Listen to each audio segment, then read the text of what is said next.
Hey guys, what's up, what's happening? I'm still the King of Games 98. And I'm George W. Bush, baby. God bless America. Woo! Woo! Titans are back, bitches! But that's not why we're here today. No. Welcome to Psych-o-ween 2022. Bitches. So, for the whole month of October, we are going to be reviewing all the Halloween-related Psych episodes from the TV show. Now, if you've never heard of or never seen Psych before... Get out of the rock you've been living under! Yes. But I will link our original review of Psych at the end of this video. Oh, we did one. Oh, yes, we did. It was a couple years ago. Yeah. Yeah, we did. So that will be linked at the end of this video. But, more importantly, we're going to be kicking things off with Season 1, Episode 15, Scary Sherry, Bianca's Toast. Nab! Nab! And first things first, we're going to talk about a little information about the episode, important details, facts, and then we're going to actually talk about the whole episode. So just prepare yourself. There will be spoilers, and we're gonna talk really deep about it. Yeah, so I mean, it's been out since 2007. So if you haven't seen it, what the hell? I mean, okay, I'm kidding. That is true. I mean, you have a very fair like point you said, there. episode 15, season 1, it aired March 2nd, 2007. Wow, right? That's crazy. March And 2nd of 2007. It was directed by John Landis. Oh wow. I have no clue who he is. I'm guessing you do. Yeah, he's kind of famous. Hmm? Yeah. Wow. Oh, and the runtime for the episode was 43 minutes. Yes. Exactly 43 minutes. Exactly 43 minutes. Okay. So, now is the part where we are going to talk about and tell the whole episode. Spoilers. And all. work the laces. Yes. And so we're gonna tell the whole story of this episode, spoilers and all, and then at the end we're going to talk about favorite parts, scenes, characters. I actually have the likes, dislikes. I don't think there's gonna be any dislikes though. No. So just likes and likes. Likes and likes. Loves and likes and loves. Yes. Actually, the Snapchat, it actually has a summary of the episode.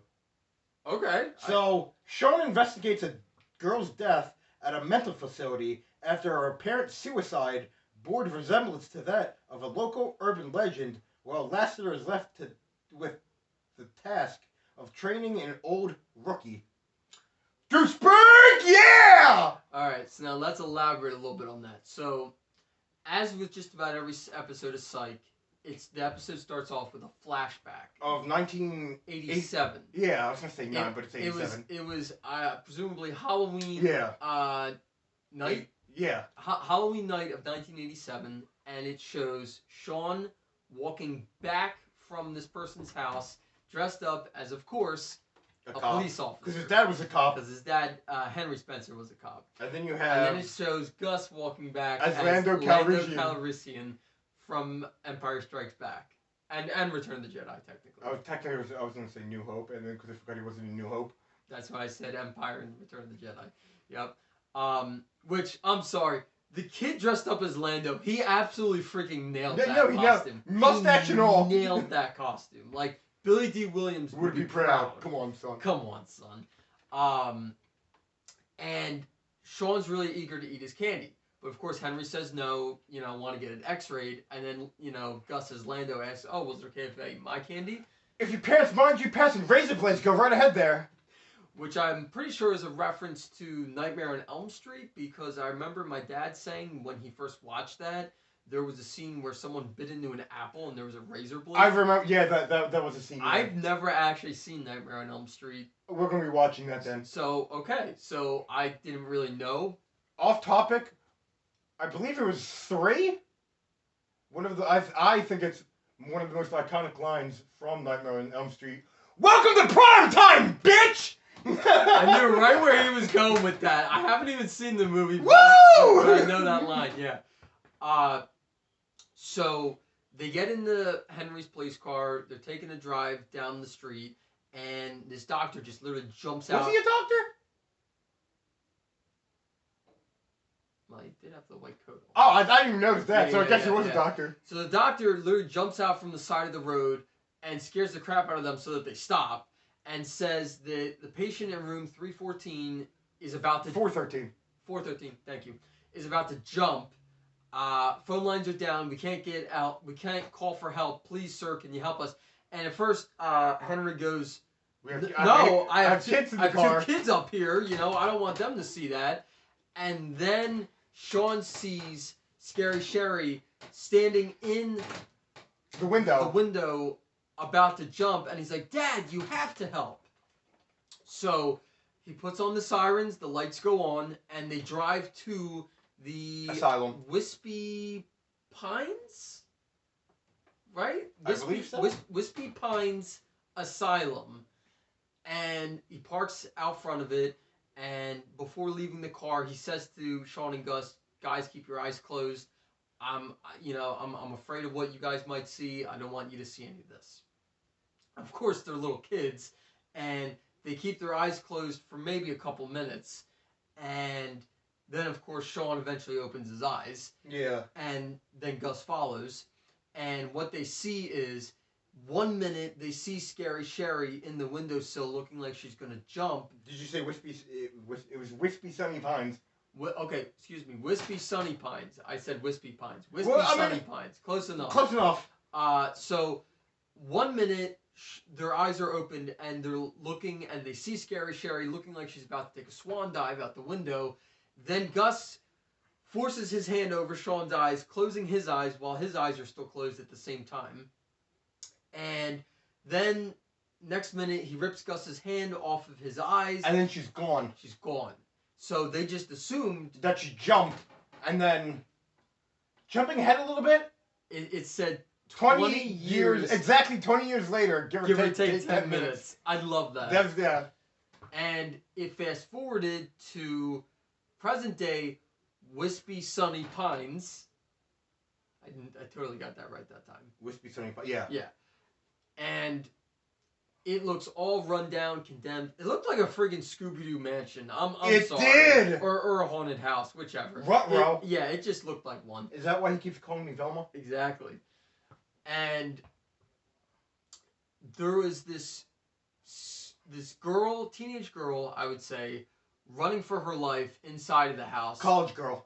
Yeah, because they were in college. College girl. Scared, just totally... felt like she was running away from something, you know, trying to like lose. Cue the Scooby-Doo music. Yeah. But no, yeah, she was running from something. The spirit of Scary Sherry. There you go. And, you know, it just showed her running through the hallways and the doors, falling on her. Doreen! Yeah. Doreen! And then you see the reflection. She winds up in room 413. Yeah. On purpose. Yeah, because they chased her in there. Yeah. And she turns, looks at the window, and sees this reflection of someone behind her, turns around, gets scared, falls out backwards out of the window, dies on impact, obviously. Yeah. And it's revealed that there was someone dressed up as a ghost, and they inadvertently caused her to die. And then that's when the theme song kicks in. We're not going to sing that because... copyrights. Yeah. Insert generic theme here. Yeah. USA Network television show. Yeah. So... And then the actual episode starts. Sean and Gus looked like they came back from like playing tennis. Was it tennis or was it racket? No, it was racquetball. Because they had the oddly shaped. It wasn't a tennis racket. It was the oddly shaped racket. Oh, okay, maybe it was racquetball then. Racquetball. Yeah, and then they had the wiffle looking balls. Oh, okay, yeah, it was racquetball. And they're talking about how. Gus had some trick shot or something, and Sean was like, "You can't use that because that's my trick shot." Yeah, it was like the worm something. Let's just say it was his wiffle ball strikeout move. Yeah. And then they see a woman standing in their office. Totally don't recognize her. And then turn around, it's Juliet, and then goes, damn girl! Damn! Damn! Friday. And they find out she's dressing up undercover for this current assignment that she's on. And they check the phone message, or the voicemail for their phone. Oh, yeah. And there was a call from, I forget what the first call was, then the second call was Henry, reminding him about their dinner plans. And then from there, I think they go to the police station, and they're told about the case. Did you say PlayStation? Or no, I'm sorry, I screwed that up. While they're there, Juliet brings them up to date with her case, and then the alleged suicide. And then asks her to come by to get a psychic reading. Yeah. So Sean and Gus go to the sorority house like they weren't going to. Come on, son. And all these cute teenage girls in girls, or they're in college. College girls, excuse me. In the little short shorts and the tank tops. I meant they were cute, to be honest. No, they were cute. I'm not even gonna lie. And of course, freaking Gus is sitting there with like all of them. He's drinking it in. A player named Gus. Yes, like quite literally and physically, he's drinking it in. Yeah. And then Sean's there, trying to, play cool. And while they're there, the lights go out in the whole friggin' sorority club. Then... Get out! Yeah. Along with... Eknab! Yeah. And then, let's see, one of the lamps fall over, sparks, that goes up. The decoration at the window. And then they see a ghosty ghost at the window, and that scares the crap out of them. Yeah, like that. And then they're all freaked out. Sean and Gus literally run out of the sorority club first. And they're like, that's straight up me and you. Yeah. That's so me and you. And all of the other girls are still in the building, like, where'd they go?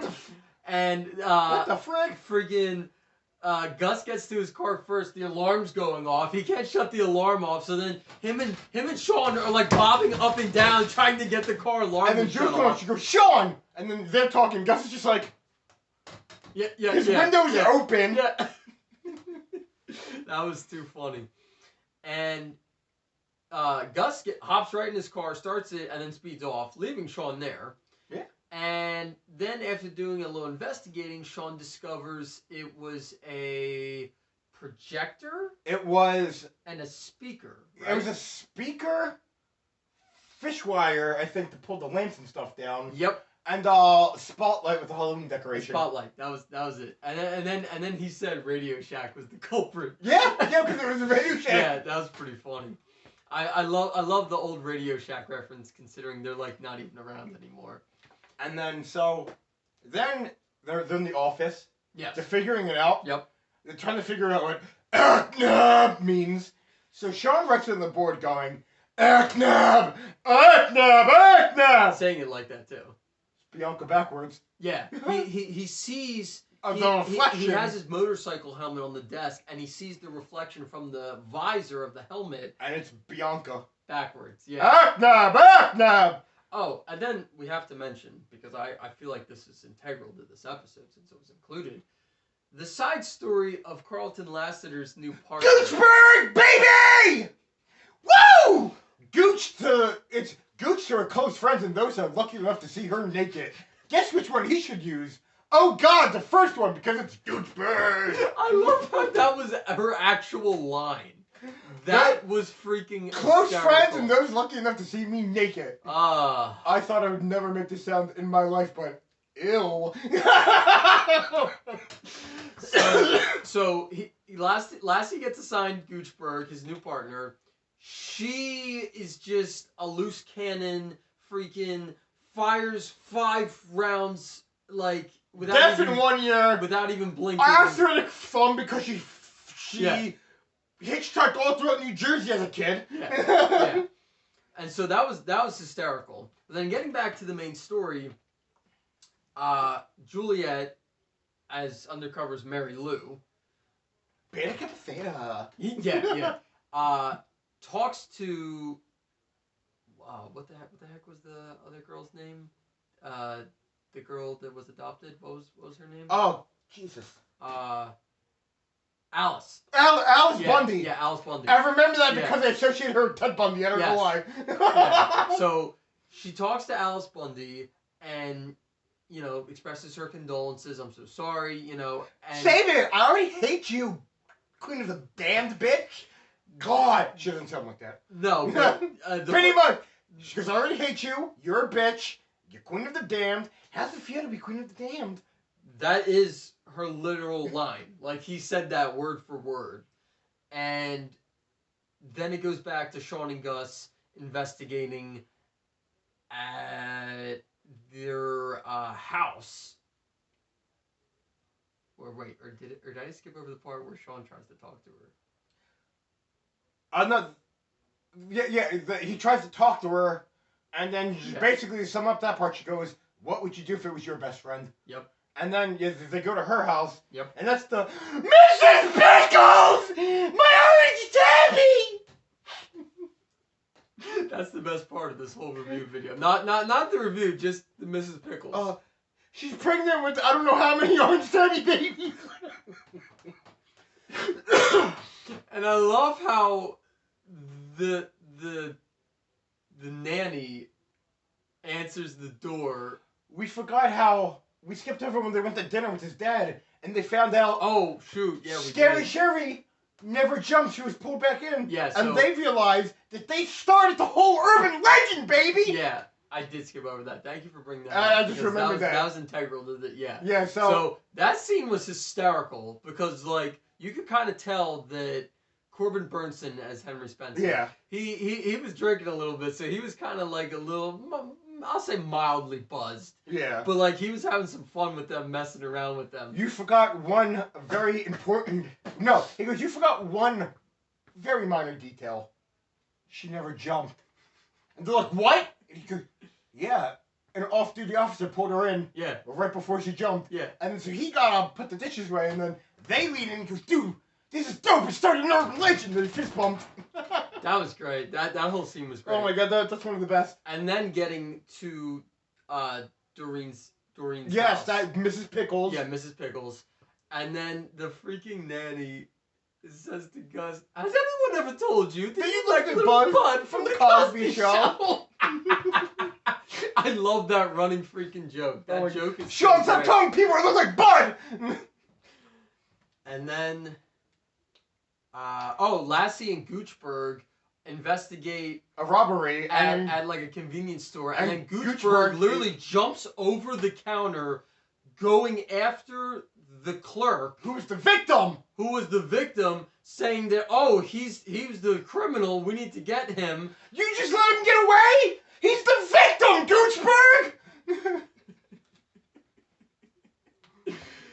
Oh, that whole interaction between Lassie and Goochberg is great. I call her Gooch because I was one of those unfortunate few to see her naked. Oh God. There's a reason I'm blind in my one eye now.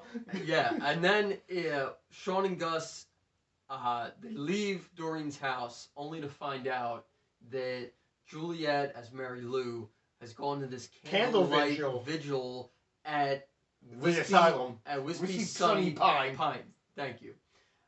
And, then Sean started to see it in his head, put two and two together that, Alice Bundy really did do this. Yeah. And she is guilty. And she's a crazy bitch. Yeah. So. She's one crazy fucker. So, Mary Lou, Juliet, gets there first. And literally right when she gets there, Sean calls her phone. She's about to answer. She doesn't answer because then Alice says, he's like, "Come on, over here, Mary Lou." "Oh yeah, we were waiting for you. Not anything sus going on at this creepy old abandoned asylum. Everybody's in room 413. Let's go." Yeah. I would have been like, "Bitch, that's where the girl died." No. I'm sorry for screaming so much. Oh, I love it. Because I never do, so... I have enough energy for the both of us. It's got to come from someone. So, I'm your anger translator. No, I'm your excited translator. Yes. So they both walk in together, and right off the bat, it looks so creepy. There's candles friggin' everywhere. It looks like what did Sean say? Silence of the Lambs. I'm pretty sure, right? Yeah, I think he did say Silence of the Lambs. And we're, oh my god, who did he say that there? George DeZanza. No, he goes. Oh no, that was another move. Yeah. But he goes, oh my god, we're that means we're both. I forget the name he said. Oh yeah, I did too. But so they walk in together. Alice leading Mary Lou, of course, and it just looks all like ritualistic. I'll say candles everywhere, going up the hallway, the staircase, just creepy, real creepy vibe. And they get to room 413 because Alice Bundy says, "Oh yeah, that's." He goes, "This is Silence of the Lambs. We're both Scott Glenn." That was it, Scott Glenn. Yeah. So, Alice leads Mary Lou to room 413 and says, "Oh, everyone's waiting for you up there." Well, Juliet, as Mary Lou walks in there, there is candles all over the floor.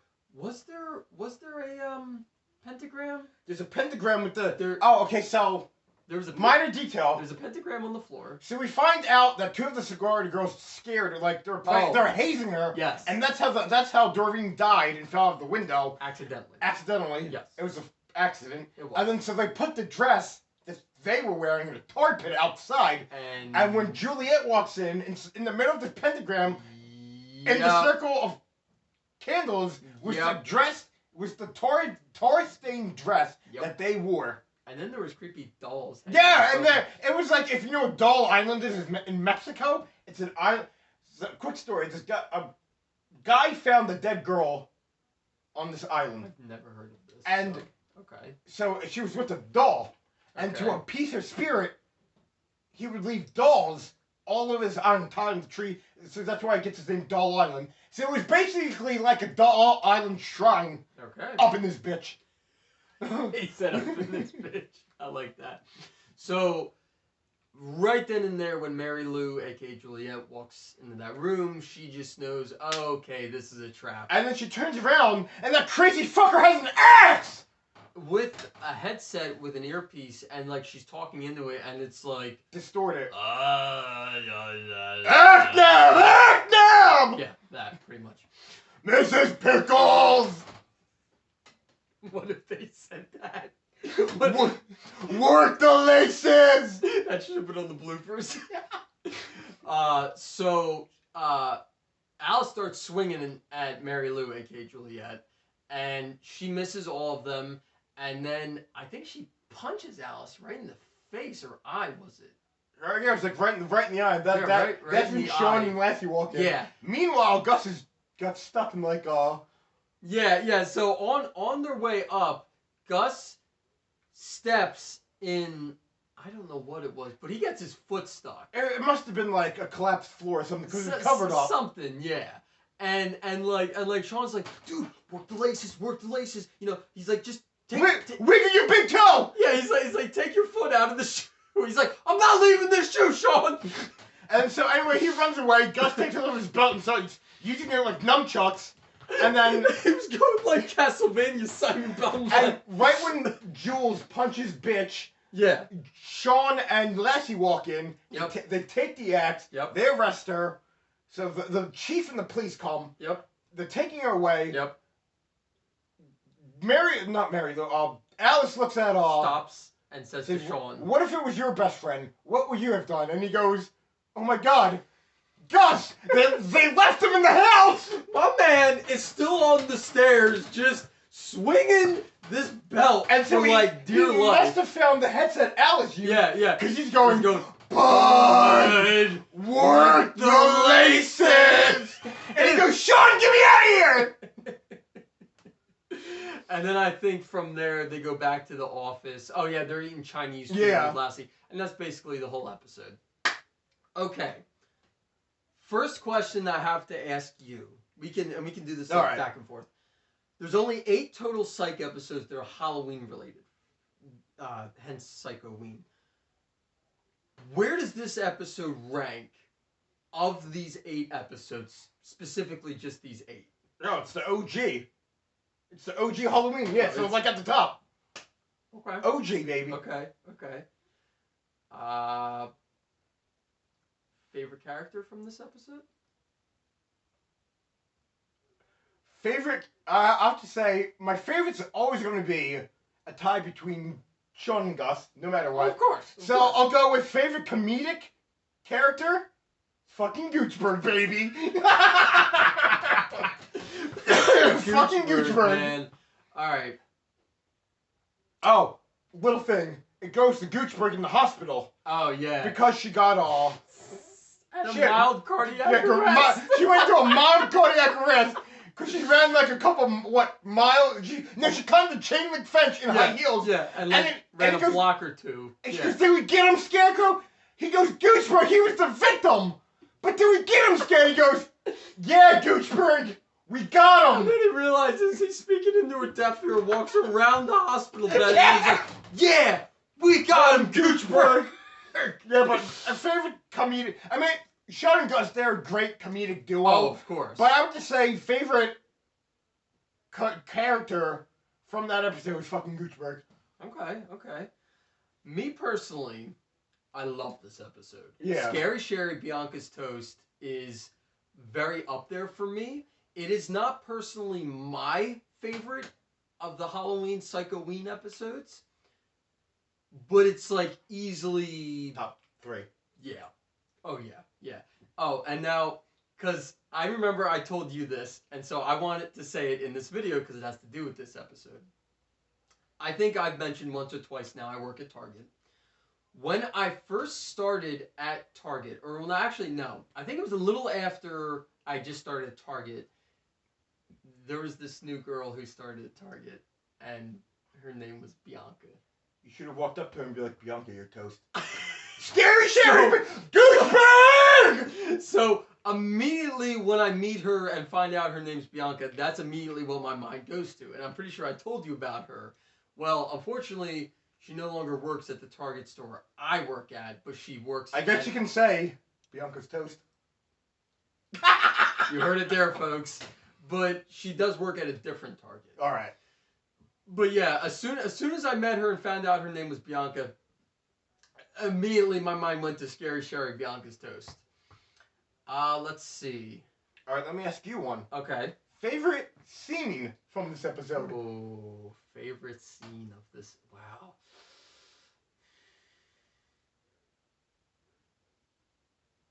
The urban legend. Yes. Dude, this is dope. We started an urban legend. The urban legend and then the fist bump at the table. Yeah. That's just... I mean, there's a lot of iconic scenes from this episode. I think my favorite Henry moment from this episode is when he goes... He's just missing one very, very minor detail. She never jumped. Right. And they're like... They both look at him like, what the fuck? She never jumped. What do you mean? And he goes, yeah, no. Yeah, an off-duty officer pulled her in before she jumped in. He's like, yeah, oh, and then he goes, I don't know how that dumb urban legend got started in the first place. Oh, man. Okay, so this is just a great overall episode. Oh, yeah. I couldn't say a single bad thing about this. Yeah. Any last things you want to add? I mean, Goochberg, baby! Yeah! I mean, I don't know. Am I forgetting anything?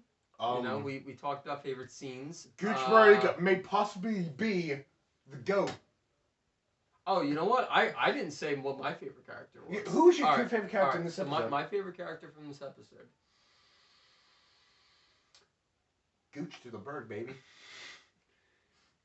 I know who it is. It's the store clerk.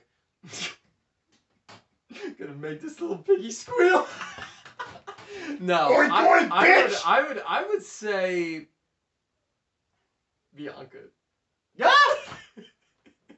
I would honestly say Bianca. I'm not going to the mixer. Besides, my fingers and toes are probably pruny anyway. I've been in this bath too long. Damn, my fingers and toes are pruny. Oh my god. I love how that sorority We're stereotypical sorority girls. Beta Theta Kappa. Beta Theta Kappa. I love how you say it. Beta Kappa Theta. Yeah, no, they nailed that. Oh my God. They were like that helped make the episode. I'm not gonna lie. Yeah. Like, serious though. This is not like some Goochberg hype that I'm trying to promote here. Yeah. Goochberg, get a goat, but Church of the Gooch. That could be taken to Church of the Fonz. Church of the Goochberg. Yeah, Church of the Gooch. Yeah. Berg. Yeah. But yeah, no, that sorority really made it because they made it. It's like because they're stereotypical. It was great. It was. Yeah. Oh my God, that was just overall great episode. I would say it's fantastic. Oh yeah. It is a fantastic episode. Definitely. I rank that very highly up there. I know you do too. Oh yeah. If you haven't seen Scary Sherry, Bianca's Toast, highly recommend it, especially for Psych-o-ween. Oh, definitely. Thank you so much for watching, guys. Don't forget to like, comment, and subscribe. If you've seen Mrs. Pickles, please contact me at the number you see down below. You gotta add a number down below. Okay. Preferably 8675-309. Ask for Jenny. All right.